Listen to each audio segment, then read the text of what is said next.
Stay in your lane." The words barely leave his mouth before Officer Daniels' palm cracks across Dr. Selene Bennett's face, snapping her head sideways.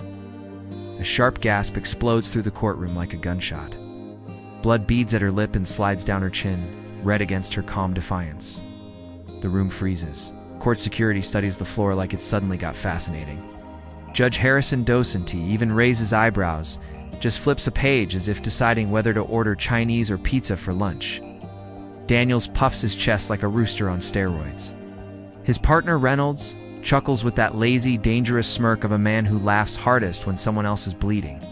"Black women like you need to learn respect." Daniels spits, making sure the front row hears every syllable. Selene doesn't flinch. She memorizes badge numbers the way some people collect phone numbers. She tastes copper, but she swallows it like wine. "You picked the wrong woman to humiliate." Bot Daniels jabs a finger into her shoulder. "This isn't over." Oh, but it is. Just not the way he thinks. Earlier that day, Dr. Selene Bennett, jeans and a plain blouse, walked into Westfield County Courthouse like she was running an errand because she was. A minor traffic violation, nothing more. Just pay the fine, maybe argue it down, then head off to an afternoon full of meetings where real power lived. She was a civil rights attorney, a judicial nominee, a woman who had battled entire systems and left them limping. And yet here, under buzzing fluorescent lights, she was just another black woman with paperwork. The lobby buzzed like a hive butt. Only some bees got honey. White defendants laughed with clerks who leaned over counters, pointing at forms like patient tutors. Minorities sat quietly, clutching documents as if holding their breath. At the desk, Clerk Thomas didn't even look up. "Fill this out." Selene scanned the form. Section 3 is that he cut her off with a sigh big enough to move curtains. "It's not complicated, just read the instructions." White man stepped up to the next window. Suddenly, Thomas had all the time in the world, leaning in, smiling, guiding him line by line, like a kindergarten teacher with a favorite student. Selene didn't miss it, neither did Daniels. Across the lobby, he nudged Reynolds, all both of them watching her with that look, the one reserved for people they had already decided were guilty of existing.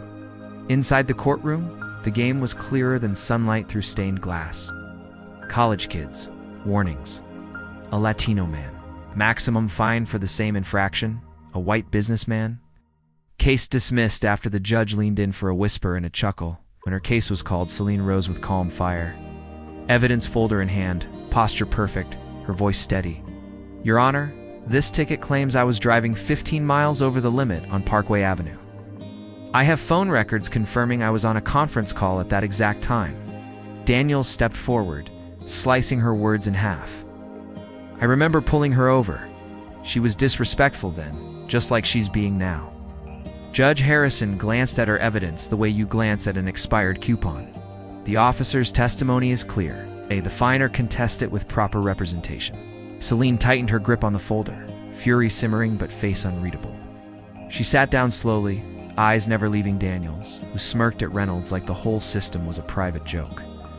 Only the punchline was coming, and this time Selene was writing it. The courtroom had no idea, no clue that the way they dismissed, silenced, and humiliated one ordinary citizen was about to cost them their careers, reputations, maybe even their freedom. During recess, Selene slipped into the hallway after Officer Daniels' phone recorder humming quietly in her pocket.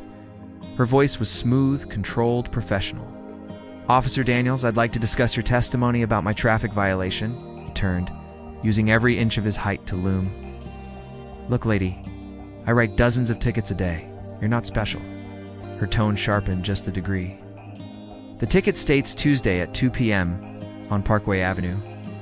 At that exact time, I was on a video call with my office recorded." Daniels sneered. "Maybe you were too busy yapping on your phone to notice being pulled over. It's another violation right there." Reynolds appeared like a shadow, close enough for her to smell his aftershave. "Problem here, Daniels?" "Just another one who thinks the rules don't apply to her." Selena kept her ground. Calm. Precise. "The license plate must have been misread." Reynolds tilted his head, a predator circling. "So you're calling my partner a liar? Bold move. I'm stating facts. Report contains inaccurate information. Facts." Daniels barked a laugh, your word against a decorated officer's. Guess whose version the judge believes? Court Security Officer Briggs strolled past. Hope flickered. Officer Briggs, Selene called, could you witness this conversation? I'm trying to resolve a discrepancy in my case. Briggs froze, eyes bouncing between them, and he shook his head, muttering, not my business. Handle it in court. He walked faster, like justice was contagious and he might catch it. Daniel smirked. See, nobody cares. Pay your fine and learn to drive slower. As they turned away, Reynolds leaned close, voice low but deliberate. These people always think they're special. The words hit like a brick. Not subtle, not even careful. It's just raw contempt, gift-trapped and handed to her recorder. Selene stood alone in the corridor, one hand curled tight around her phone. To them, she was nothing but another black woman to belittle and dismiss. Unlike countless others before her, she had power, evidence, the weapon they didn't know they'd just handed her. Back in the courtroom, the game escalated. Daniels and Reynolds leaned into Judge Harrison during recess, whispering, gesturing toward Selene. The judge's eyes flicked over at her, cool and sharp, like he'd already made his decision. When the session resumed, Harrison's voice cracked like a whip. Miss Bennett, it has come to my attention that you accosted Officer Daniels during recess with accusations about his professional conduct. The gallery went still. Dozens of eyes pinned her in place. Your Honor, Selene began, steady but firm. I simply attempted to discuss a discrepancy. Silence. Harrison slammed his gavel. Contempt of court will not be tolerated. Daniel snapped to attention, righteous as a Choi boy. She accused me of falsifying reports, Your Honor. Claimed I lied under oath.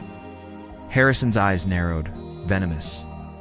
Miss Bennett, do you have any actual evidence of misconduct? Selene drew her phone.com as a surgeon holding a scalpel. Yes. I recorded our conversation. The judge's mask cracked into fury. Phones are prohibited in this courthouse. Bailiff, confiscate that device immediately. The bailiff strode forward, palm out. When Selene hesitated, he reached to snatch it from her hand. This is a legal seizure, she objected, her voice cutting across the room. Now, Ms. Bennett, Harrison thundered, you will apologize to Officer Daniels for these unfounded accusations. The air in the courtroom thickened. Spectators shifted, some averting their gaze, others transfixed like they'd paid for front row seats.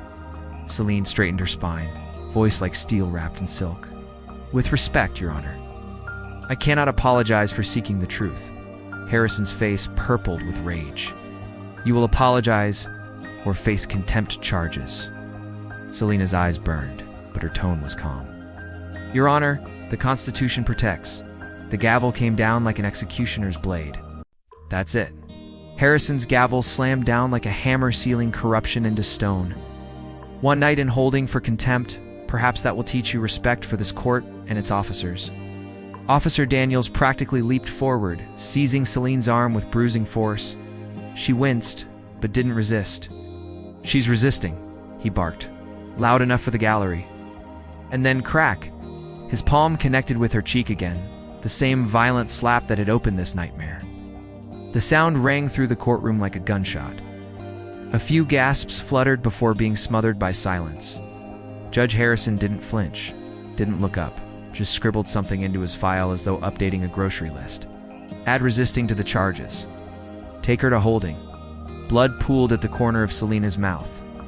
Daniels dragged her toward the exit, whispering in her ear, smug and venomous. Should have just paid the ticket. She remained silent, but her eyes swept the room, photographing every face that chose cowardice over courage. The security officer who studied the floor. The court reporter still typing like this was any other day. The young attorney in the front row, hiding behind his phone screen. Each face became a piece of evidence.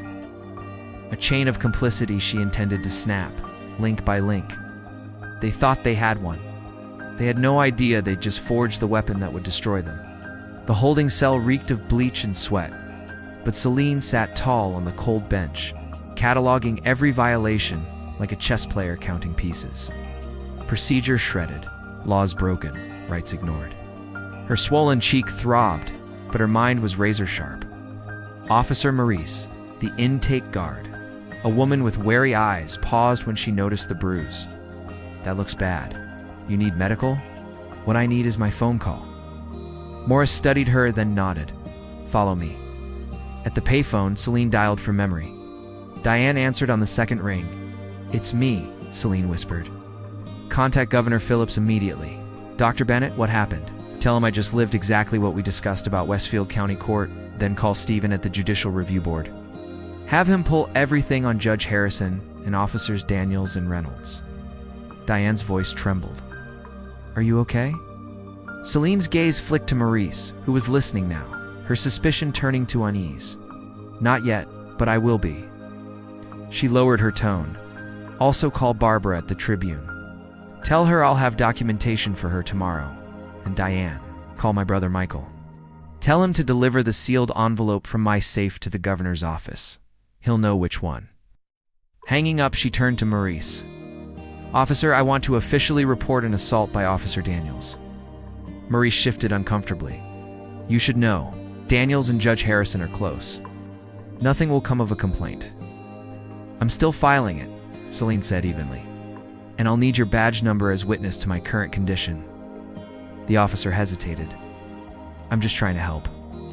Making enemies won't end well. Selene met her eyes steady. Justice isn't about making friends. Back on the hard bench, Selene closed her eyes, but her mind raced. The system thought her powerless. They saw only a black woman with no allies. They didn't see the civil rights attorney who had spent a career tracing corruption, building networks, storing receipts. They didn't see the governor's nominee to reshape the justice system. She recited the names in her head like a war prayer. Daniels, Harrison, Thomas, Briggs. Every one of them was already in the net. An hour later, Maurice returned, nerves buzzing. Someone from the governor's office called. You're being released. Immediately, Selene rose, unshaken. The bruise on her cheek burned, but the fire in her eyes burned hotter. The wheels were already in motion, power dynamic had shifted, and none of them even realized they were standing on the edge of the cliff. The next morning, Judge Harrison entered his chambers. On his desk, waiting like a ghost, was a formal notice. And the real trial was about to begin. For the letter was short, brutal, and devastating. The State Judicial Review Board has scheduled an emergency hearing regarding your conduct, specifically citing yesterday's proceedings with Dr. Selene Bennett. Judge Harrison's hand trembled as he reached for the phone. Daniels, what the hell did you do yesterday? On the other end, Daniels sounded smug. Some woman filed a complaint. Just another entitled troublemaker. You've handled worse. Harrison cut him off. The complaint is signed by Dr. Selene Bennett's state judicial nominee. The governor's pick for Superior Court. Silence. Heavy, choking silence. Daniels suddenly understood what career suicide sounded like. Across town, Selene sat in Governor Phillips's office. Even with concealer, the bruise on her cheek bloomed purple and undeniable. The governor paced behind his desk like a storm in a suit. This is exactly why I nominated you, Phillips said. The system docenti just need reform it, needs someone who's bled under its failures. Selena's tone was calm, but her words were fire. I don't want just personal justice. What happened to me happens daily to people without my connections, without a title, without a voice. Phillips nodded gravely. The evidence from your phone recording is damning. You recovered it when you were released. Harrison has been suspended pending investigation. Internal Affairs opened cases against Daniels and Reynolds this morning. Selene slid a thick folder across the desk. This isn't about yesterday. These are 5 similar cases from Westfield Court just this month. Minority defendants. Maximum sentencing. Police misconduct ignored. Phillips flipped through the documents, his face darkening with each page. How did you compile this so fast? Selene's eyes burned. I didn't. I've been tracking it for years. This just made it personal. At Westfield Precinct, Daniels and Reynolds were summoned into Captain Lawson's office. The air was heavy, suffocating. Lawson's glare could have cracked concrete. What exactly happened with Dr. Bennett? His voice was low, lethal, standard contempt case. Daniels shrugged. She was disrespectful. Lawson slid a photograph across the desk. Selene's face stared back, professional lighting, the bruise stark and undeniable. Does this look standard to you? He hit a key on his computer. The room filled with damning sound. The recording from Selena's phone. Reynolds went pale, his bravado draining like water through a sieve. Captain Wee Wee didn't know who she was, Reynolds stammered. That's the problem, Lawson snapped. Shouldn't treat anyone this way, regardless of who they are. Daniels opened his mouth, but the captain's hand slammed the desk. Not another word. They thought this was about one incident. They had no idea Selene was dismantling the entire rotten system brick by brick. The next morning, the Tribune hit the stands. Barbara Chen's front page screamed across headlines in bold black letters. Inside Westfield Court. Corruption. Bias and brutality exposed. Photographs of Selena bruised, but unbowed stared out at the city. And the public firestorm began. Judicial nominee assaulted in courtroom exposes pattern of abuse. The headline hit like a thunderclap. Beneath it, Selene's bruised face stared out beside stark charts and numbers. Statistics on Westfield Court's disproportionate sentencing. Online, the story detonated. Hashtag Justice for Selene trended nationally within hours. Thousands shared their own scars photos, testimonies, video stories of bias and humiliation inside the same courthouse. What once felt like isolated pain was suddenly revealed as a system-wide disease. At the police station, Internal Affairs grilled every officer who'd been present. Officer Morris sat stiffly in the interview room, spine straight despite the chill in the air. I saw her injury in holding, she testified, voice steady despite the cold shoulders. She'd endured all morning. I heard Officers Daniels and Reynolds laughing about teaching her a lesson afterward. Were you aware of previous incidents? Investigator pressed. Maurice hesitated, then leaned forward. Yes, multiple it was. Expected behavior. Words landed like grenades. By noon, Commissioner Bryant stood under hot lights at an emergency press conference, sweat glistening on his forehead. Cameras flashed like lightning. We take these allegations extremely seriously, he declared, rehearsed but rattled. The officers involved have been placed on administrative leave pending investigation. The words were meant to calm. Instead, they fanned the fire. Meanwhile, Selene presented her arsenal to the State Bar Association's Ethics Committee. Court transcripts, sentencing records, spreadsheets dense with statistical disparities. A wall of evidence no one could ignore. This isn't about one judge or two officers, she said, voice sharp as steel. The purple bruise on her cheek made her point louder than any words. It's about a culture that enables abuse of power. Justice Rivera, the committee chair, leafed through her documentation, his expression hardening with each page. Dr. Bennett, this is extensive work. How long have you been gathering this evidence? Selene met his gaze. 3 years. Since I first noticed the sentencing disparities while defending clients there. Across town, Judge Harrison paced his living room, television tuned to the endless loop of his suspension. His phone rang. The chief judge of the district. Walter, this is bad, the voice warned. The governor is calling for a complete audit of your cases, 5 years worth. This is ridiculous, Harrison snapped. All over one incident? It's not one incident. Walter, documented patterns, indefensible patterns. The line went dead, leaving Harrison staring at the screen, his empire collapsing in real time. At a dim bar, Daniels and Reynolds sat hunched over untouched beers. Daniels tried to muster swagger. It's a blowover, it always does. Reynolds shook his head. Not this time. Word is the governor fast-tracked her nomination to deal with police misconduct in the courts. So what? Daniels scoffed. So, Reynolds muttered, she's not just some random person we can intimidate. She's about to become our boss's boss. Daniels finally went silent. The public thought the scandal was just beginning. But Selene had been laying her trap for years. Have you ever watched someone misuse their authority and wished you could see justice served? The State Judicial Review Board worked through the weekend, subpoenas flying like arrows, court records, security footage, testimony from clerks, officers, and staff. Hour by hour, the damning portrait sharpened. What began as one slap was about to bring down an entire system. The morning show's cameras framed her against a glowing skyline, the bruise still visible like a badge of war. Selene's voice carried steady and unshaken. This isn't about my experience, she told millions of viewers. It's about transforming a system that treats people differently based on race, income, and status. The clip exploded online, ricocheting across platforms. Within hours, legal experts were weighing in.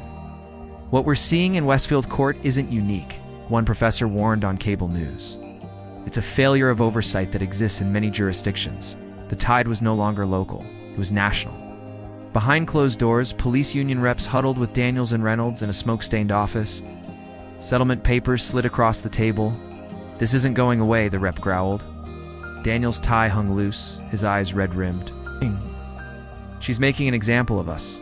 The rep's stare was stone. "Correction, you made an example of yourself when you slapped a judicial nominee in open court?" Reynolds said nothing.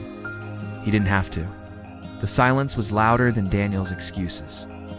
In his lavish living room, Judge Harrison paced like a trapped animal. His attorney's words cut deep. "The review board has expanded its investigation too. Potential financial improprieties has nothing to do with this Bennett woman," Harrison barked, sweat beading at his temples. "Walter, once they started looking, they found more. Dismissed tickets, reduced sentences for friends. They're reviewing a decade of your cases." Harrison stopped pacing. The walls seemed to close in. At the governor's office, Selene stood before a whiteboard dense with flowcharts and timelines. A task force of experts leaned in as she outlined her vision. "We need more than just removing bad actors," she said, marker in hand. "We need structural change." Her proposals flowed like a manifesto.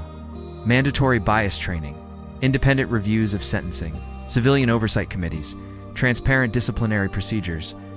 "This plan could transform our entire judicial system," Governor Phillips murmured, scanning the pages. "That's the goal," Selene replied. "Justice shouldn't depend on who you are or who you know." The room fell silent, her conviction undeniable. Days later, an unprecedented press conference packed the State House. Reporters jostled, cameras whirred, anticipation buzzed like electricity. Governor Phillips stepped to the microphone. Selene at his side, her attire formal now, no longer the casual citizen, but the embodiment of authority. "Today, I am proud to announce not only Dr. Selene Bennett's confirmation to the Superior Court bench," Phillips declared, "but also her appointment as the first commissioner of our new Judicial Accountability Commission." Flashbulbs strobed, murmurs rippled, then came the thunderclap. "What many don't know," Phillips continued, "is that Dr. Bennett's experience in Westfield. Court was part of her own undercover investigation into systemic abuse of power. Gasps. Anchors scrambled. Social feeds detonated. Selene stepped forward, regal even with her fading bruise. 3 months ago, we received dozens of complaints about Westfield Court," she said. "Instead of launching a standard investigation that could be undermined or obstructed, I chose to experience the system as an ordinary citizen." Behind her, screens lit up. Statistical charts, hidden camera footage, sworn testimonies, evidence stacked like bricks in a fortress. "The assault I experienced wasn't planned," she admitted, hand brushing her cheek. "But it revealed the courthouse culture better than any formal audit could." Across town, Daniels watched in horror. The remote clattered to the floor as his coffee spilled. "She set us up," he roared. Reynolds just stared at the screen. His voice was low, almost broken. "No, man, we set ourselves up. She just gave us the chance to show the world who we really are." At the courthouse, staff gathered around break room TVs. Some chewed nervously at their lips. Others stared wide. Selena's voice rang through every speaker, effective immediately. Judge Harrison's docket will be reviewed by independent judges. Every case where sentencing exceeded guidelines will be reevaluated. The courthouse fell silent. For the first time in years, justice didn't feel like a distant rumor, it felt real. Court Clerk Thomas slumped in his chair. The memory of that morning clawing at him, her calm request for clarification, his dismissive sigh. Now the entire country knew her name. He had written her off as insignificant. She had rewritten the system. At the press conference, a reporter raised his hand. "Dr. Bennett, did you plan to be assaulted that day?" Selene's eyes hardened, but her tone was steady. "Of course not. I planned to observe and document." The assault revealed how normalized such behavior had become. Another voice cut in. "Some are calling this entrapment. How do you respond?" "I walked into that courtroom with a genuine citation.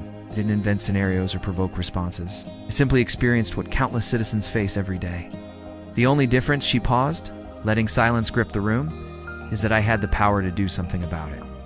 The police commissioner shifted uncomfortably at the microphone. "We fully support the investigation into Officers Daniels and Reynolds," we are conducting a department-wide review of courthouse protocols. Governor Phillips took the podium to close. Dr. Bennett will be sworn in next week. Her first assignment, overseeing the reform of the very court where she was assaulted. The announcement hit like an earthquake. Porters shouted questions, camera bulbs popped, while Selene remained composed, her presence undeniable. That evening, in the governor's office, security footage rolled across a wide screen. Harrison and several officers scrambled in panic, shredding papers, erasing hard drives, stuffing files into boxes. "They don't realize we already have copies of everything," Phillips muttered. Selene's gaze stayed fixed, her voice calm. People who abuse power never expect consequences. That's why the system stays broken. She turned from the screen toward the glittering skyline beyond the window. This was never about revenge. It's about correction, healing. Making sure what happened to me never happens to anyone else. The governor studied her in silence, struck by her resolve. After everything, she wasn't bitter. She was building. The fallout was swift. Within days, the Attorney General announced a grand jury investigation into Westfield County Court judicial misconduct, excessive force, civil rights violations. News vans camped outside the courthouse. Protesters filled the steps, their signs reading "Justice for All" and "End Courtroom Corruption." Harrison faced 12 counts of misconduct, 3 ethics violations, and possible criminal charges for evidence tampering. His office, once imposing, now echoed with desperation. "You need to give them something substantial," his lawyer urged. "There are bigger fish they want." "I'm a respected judge," Harrison snapped, 30 years on the bench. "You're a suspended judge staring at disbarment in prison," his attorney shot back. "The forensic accountants found the pattern in your sentencing. The racial disparity alone is damning." Across town, Daniels and Reynolds sat stone-faced as suspension notices were handed across the table. No more paychecks. No more protection. No more smirks. What had begun as one woman standing alone in a courtroom was now a wildfire. The courthouse that once silenced its victims now stood under siege from the truth. And Selene Bennett, once dismissed, once bloodied, was about to become the judge who rewrote its future. The police union tried to circle the wagons, blasting out statements about context and rushed to judgment. But context can't erase bruises. And as sworn testimony piled up, fellow officers recalling unreported incidents, whispered stories that had long festered in silence, their defense crumbled. "We can't defend the indefensible," the union president finally admitted behind closed doors, his voice heavy with defeat. The footage speaks for itself. Court Clerk Thomas wasn't spared either. He and 3 other staff members were placed on leave, accused of selectively processing cases depending on race or social standing. The paper trail was ugly. The silence of their typewriters had screamed complicity. Meanwhile, Selene moved like a woman with a mission.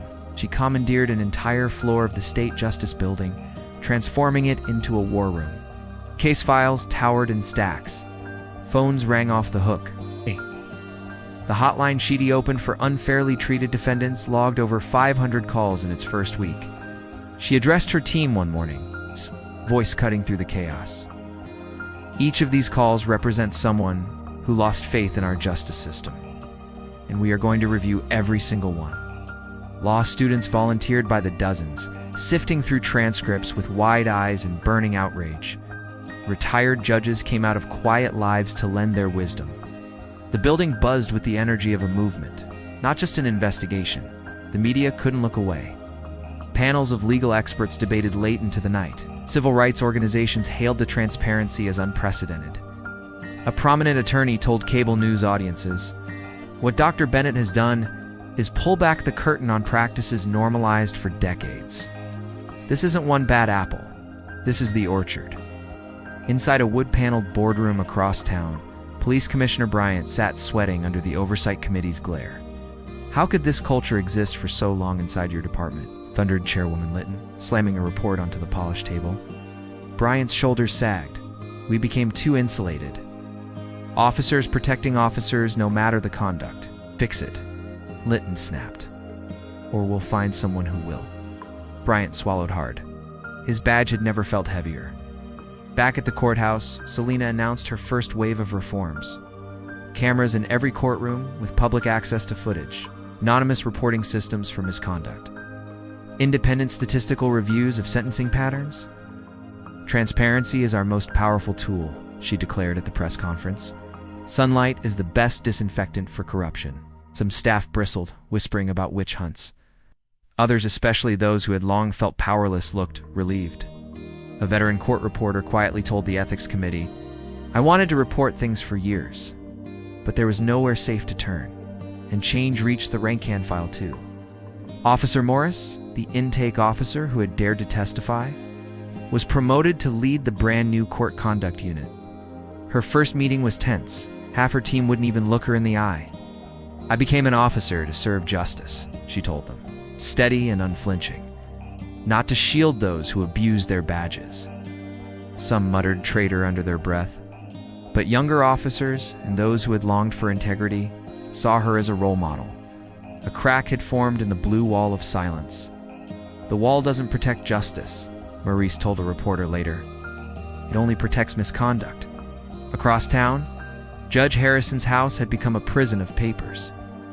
Legal files, transcripts, shredded drafts, chaos spread across every table.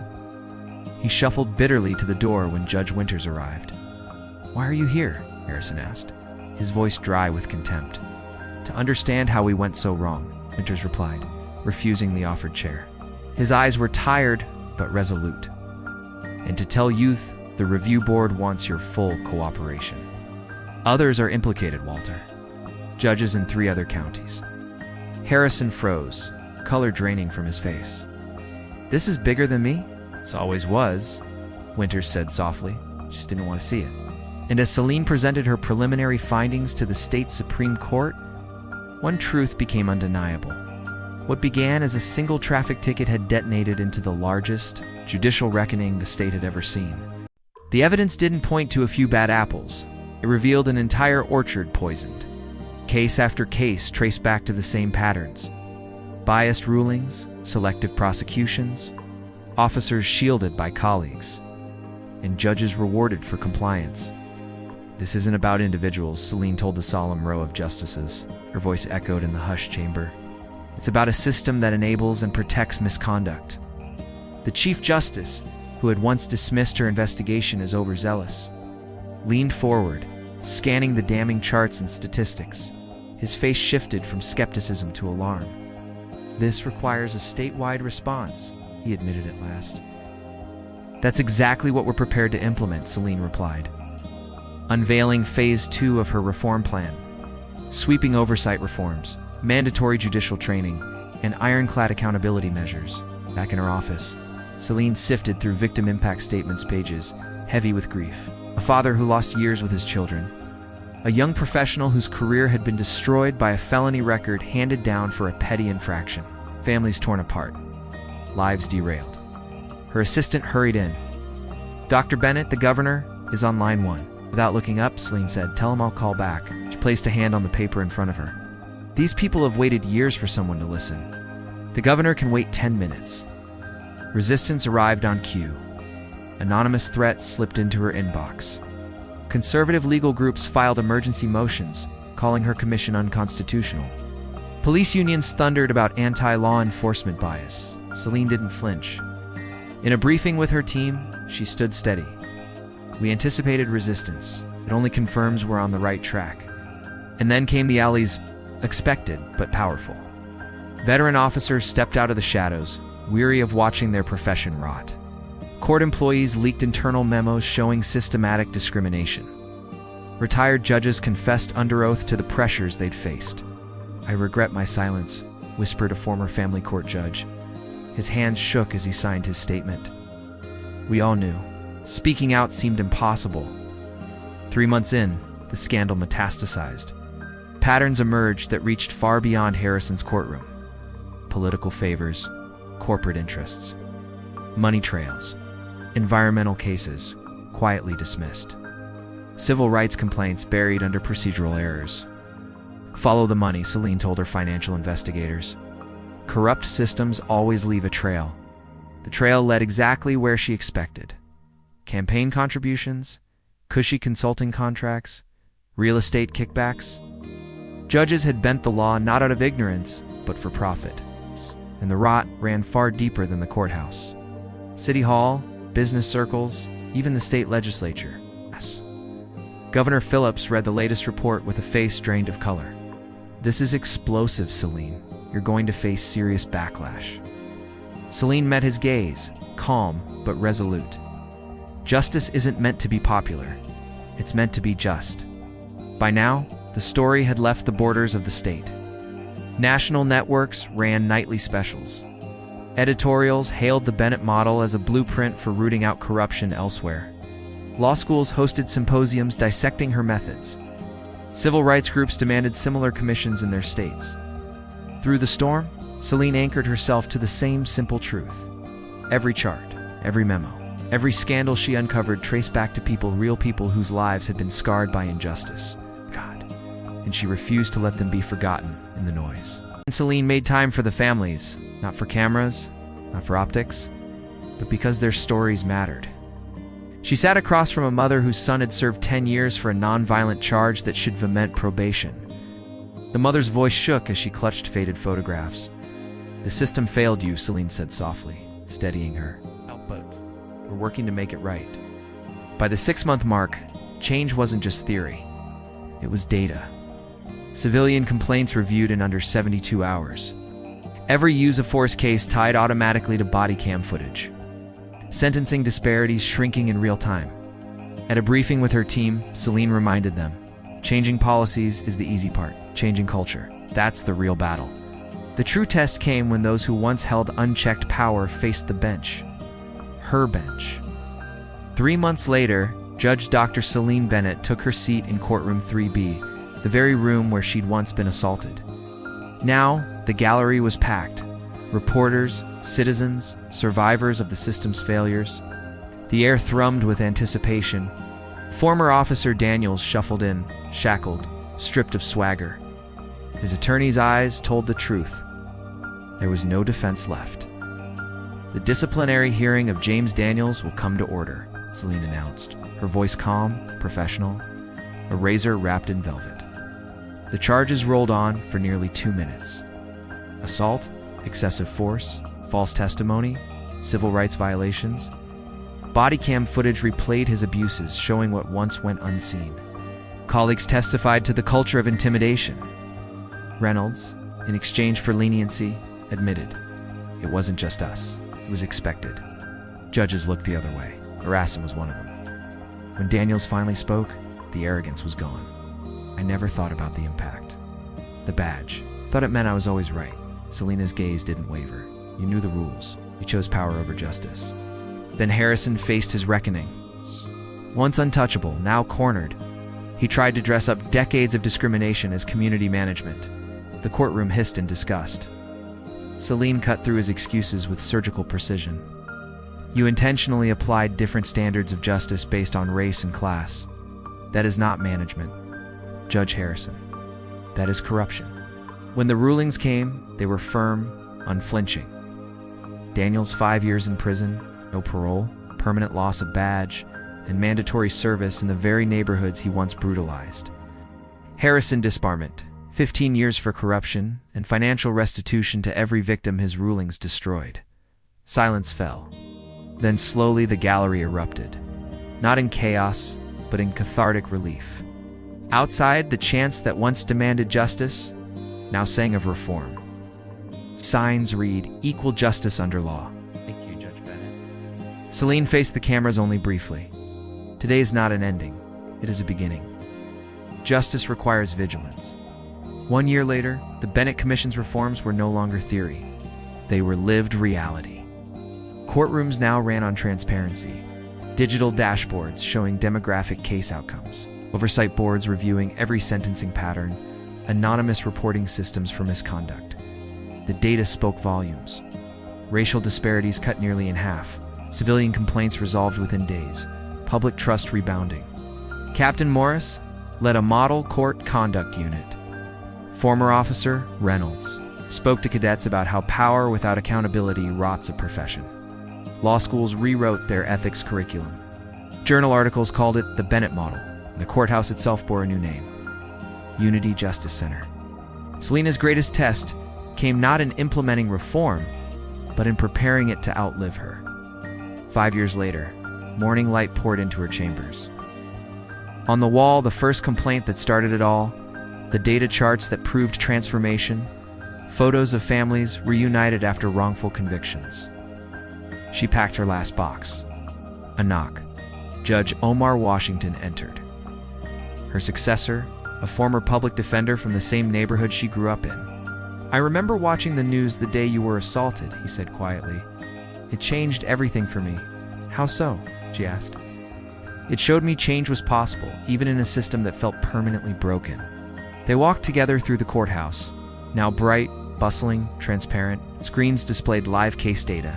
Volunteers guided nervous visitors. Officers reflected the community they served. At the main courtroom, a plaque read, "Equal justice under law. Actions, not words." "Your reforms are the national standard now," Washington said softly. 12 states have already adopted them. Selene looked up at the words on the plaque, and yet the work is never finished. Systems don't change overnight. DAR doesn't surrender easily. But every step forward matters. At the security desk, Officer Williams, fresh-faced, from a new generation of recruits, greeted them with respect. For Selene, it was the simplest proof that change wasn't just written into policy. It was living, breathing, walking the halls. And for the first time, she allowed herself a small smile.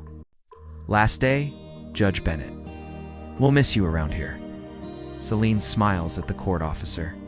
"The work continues," she assures him, just from a different bench. As she steps outside, she notices an older man across the street, former Officer Daniels, fresh out after serving his sentence. Their eyes meet for a moment. He nods. Not defiant, not broken, but changed. Then he turns and walks away. Was that Judge Washington begins. A reminder, Selene finishes, of why we do this work. That afternoon, the courthouse that once witnessed her humiliation now honored her legacy.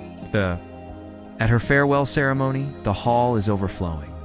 Community leaders, civil rights advocates, law students, state officials.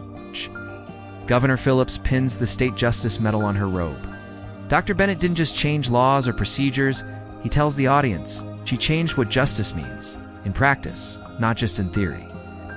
When Selene steps to the podium, the room falls silent. Her voice carries with the weight of lived truth.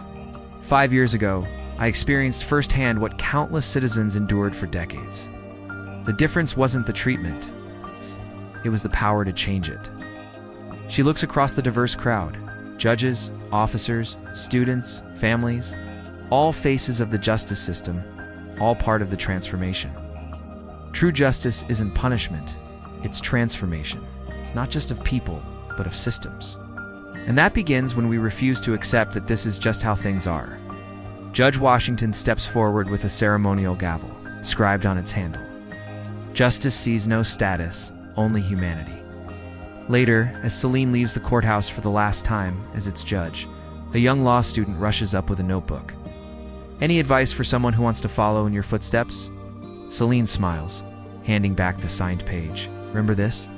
Power isn't meant to lift you above others. It's meant to lift others with you." And with that, the chapter closes. Not as an ending, but a beginning. If Selene's powerful journey moved you, show your support by hitting like. Your likes help more people discover these stories of courage, reform, and accountability. Don't miss our next dramatic tale of underdogs rising against corruption and making powerful change. Subscribe to Fate Tales and join our community of viewers who value stories that blend tension, moral complexity, and resolution that feels earned. Share your thoughts in the comments. What would you do in Selene's position? Because one story can wake up a crowd. One moment of clarity can crack years of silence. At Fate Tales, we don't just tell stories, we reveal turning points. And this is just the beginning.